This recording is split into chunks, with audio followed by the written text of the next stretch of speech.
வணக்கம் மக்களே, நீங்கள் மிஷினரிஸ் இம்போர்ட் பண்ணும்போது காமனாக ஒரு சில சேலஞ்சஸ் வரும். உங்களோட ஏஜென்ட் சொல்லுவாங்க, சார் இந்த கஸ்டம்ஸில் இது கிளியர் பண்ண முடியாது, கஸ்டம்ஸில் அது பண்ண முடியாது அப்படின்னு சொல்லிட்டு. அதுக்காக ஒரே ஒரு டிப்பு நான் உங்களுக்கு தரேன், ரொம்ப யூஸ்ஃபுல்லாக இருக்கும். ஒரு 10 வருஷத்துக்கு முன்னாடி கவர்மெண்ட் ஆஃப் இந்தியாவோட விஷன் எப்படி இருந்ததுன்னா, ரெவன்யூ ஜென்ரேட் பண்ணணும், அதாவது இம்போர்ட் டியூட்டி டாக்ஸஸ் இதை கலெக்ட் பண்ணணும் அப்படின்னு இருந்தது.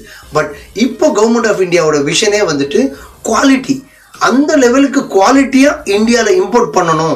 ஏன்னா இந்தியாவோட ஸ்டேட்டஸ் வந்துட்டு நமக்கு க்ரோ ஆகிட்டே போகுது. அதனால் அதுக்காக நீங்கள் டாக்குமெண்டேஷனை ரெடி பண்ணிட்டீங்கன்னா ரொம்ப யூஸ்ஃபுல்லாக இருக்கும்.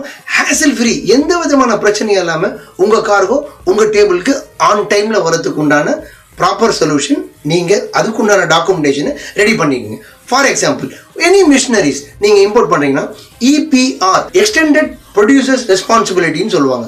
இது வந்துட்டு யார் இஷ்யூ பண்ணுவாங்கன்னா, பொல்யூஷன் கண்ட்ரோல் போர்டு அப்படின்ற ஒரு டிபார்ட்மெண்ட் சென்ட்ரல் போர்ட்லேயும் இருக்குது, ஸ்டேட் கவர்மெண்ட்லேயும் இருக்கும். நீங்கள் எந்தெந்த ஸ்டேட்டில் இருக்கீங்களோ அந்தந்த ஸ்டேட்டில் இந்த EPR சர்டிஃபிகேட் ப்ளஸ் இம்போர்ட் பண்ணுறதா இருந்தால் சென்ட்ரல் கவர்மெண்ட் சர்டிஃபிகேட், இது ரெண்டுத்தையும் நீங்கள் வாங்கி வச்சுக்கிட்டிங்கன்னா உங்களோட ப்ராடக்டை நீங்கள் எந்த விதமான பிரச்சனையும் இல்லாமல் மிஷினரிஸு என்ன ஸ்டிப்புலேட்டட் டியூட்டி இருக்கோ அதை கட்டிட்டு நீங்கள் கிளியர் பண்ணி உங்களுக்காக கொண்டு வந்துடலாம். தேங்க்யூ.